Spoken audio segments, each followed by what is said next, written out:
These are scallions. These are our carrots. Living in Venice, California, Tommy Rosen makes his living as a kind of eco-entrepreneur.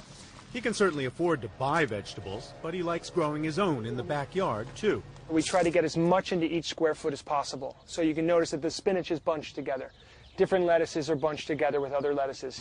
In backyards and public garden patches all across the country, growing vegetables and calling it a victory garden has become the latest thing. It's a victory over high food prices, a victory over going to the store, maybe even a small victory over global warming. So this is a green zebra. It's a green tomato. You eat it this way. Christy Wilhelmi started a company called Garden Nerd and teaches people how to farm their yards. It's an heirloom variety.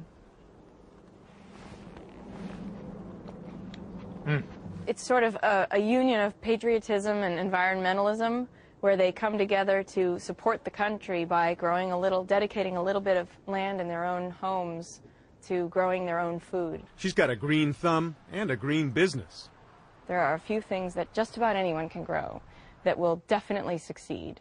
Beets are one of them, and I grow them even though I hate beets because they have virtually no pests and diseases, and you just throw them in the ground and water them and they come up and they're bright and pretty. There is a primeval satisfaction to watching things grow and knowing where your next meal is coming from. Of course, fewer people remember this, but the Victory Garden comes from the last century, World Wars I and II. Luscious raspberries are ripening. Patriotic Americans were called upon to grow their own fruits and vegetables so more could be sent to troops at the front. In the 1940s, as many as 20 million gardens grew 40% of the nation's produce. No work, no turnip, no tank, no flying fortress, no victory. Bear that in mind, all you victory gardeners, and work for victory. Now, in another time of national duress, the Victory Garden lives on in little plots all across the country. Of course, this is way cheaper than a hybrid car or a solar system. Chris Payne made the movie Who Killed the Electric Car? His house has solar power, and he drives only electric cars, although he didn't save any money on this one.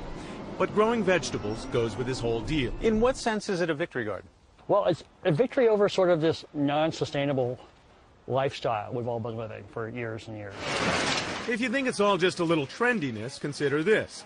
The 133-year-old Burpee Seed Company reports that sales sprouted 30% last year and may shoot up another 20% this year. Among the best sellers, green beans, cucumbers, peppers, carrots, and squash. A $3 pack of tomato seeds can grow as much as $1,000 worth of store-bought tomatoes. No visit to the garden is complete without having some peas. They're delicious. And it brings quite a bit of relaxation and satisfaction, too. Just think of all those hurried trips to the grocery store you can avoid. I can't tell you how much joy I get from working in this garden. I come out and I have quiet time by myself, just me and the vegetables that I'm growing. And at the end of the day, dinner is out there, just a few steps from the kitchen, and the joy of cooking your own. This is Brian Rooney for Nightline in Venice, California.